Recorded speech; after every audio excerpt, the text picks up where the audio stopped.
Kemudian ini ada pertanyaan mengenai hukum berzikir. Apakah dengan keras atau dengan pelan ya? Apakah dengan jahar atau sir? Perhatikan, kami bacakan ayat-ayat yang menyebutkan tentang anjuran berzikir dengan suara yang tidak keras ya.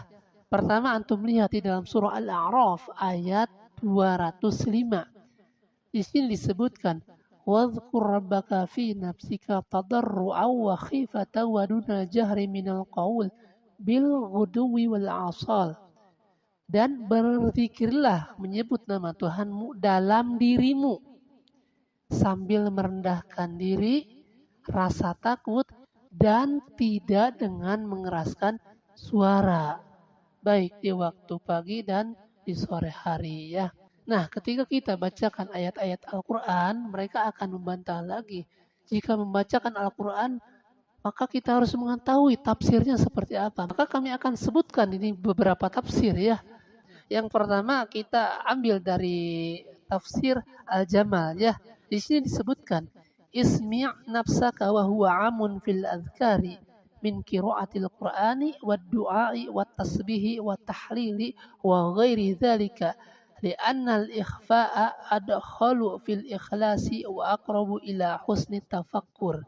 Artinya sebutlah nama Tuhanmu dalam dirimu, yakni hanya terdengar oleh dirimu sendiri. Jadi yang dimaksud berzikir dalam dirimu sendiri, yakni berzikir hanya terdengar oleh dirimu sendiri. Ya, li'anal ikhfa'a adkhalu fil ikhlas.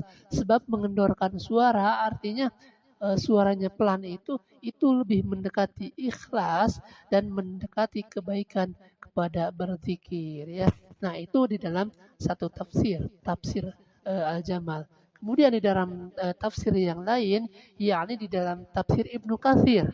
Di sini juga disebutkan wa amma qauluhu tadarru'an wa khufyatan ay udhkur rabbaka fi nafsika.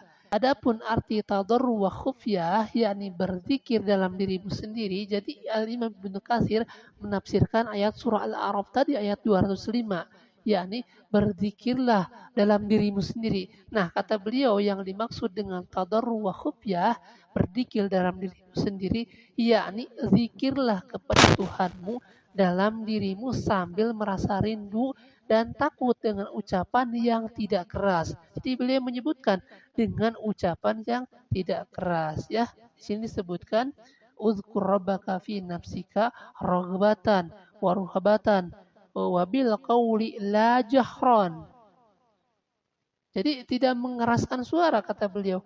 Bahkan Al-Imam Ibnu Katsir ketika menyebutkan bahwa anjuran berzikir dengan suara pelan, tidak dengan suara keras, beliau membawakan hadis Nabi. Jadi ketika para sahabat mereka berdoa kepada Allah dengan suara keras, maka ditegur oleh Rasulullah Sallallahu Alaihi Wasallam.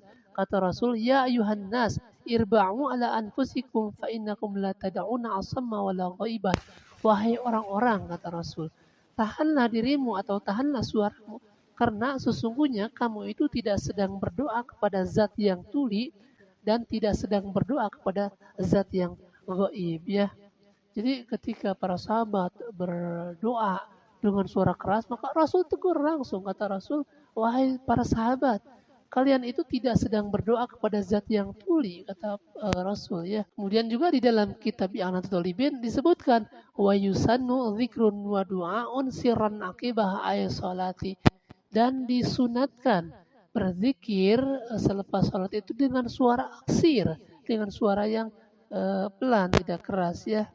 Kecuali di sana untuk ta'lim al-hadirin, untuk menuntun para hadirin. Jika hadirinnya, jamaahnya tidak bisa berzikir, maka boleh dengan suara keras ya. Adapun kalau mereka sudah bisa, maka tidak dengan suara keras lagi ya. Bahkan diterangkan di dalam faidah di sana disebutkan qala syaikhuna amal mubalaghatu fil jahri bihima fil masjidi bahithu yahsulu tashwishun ala musallin fayambagi hurmatuha.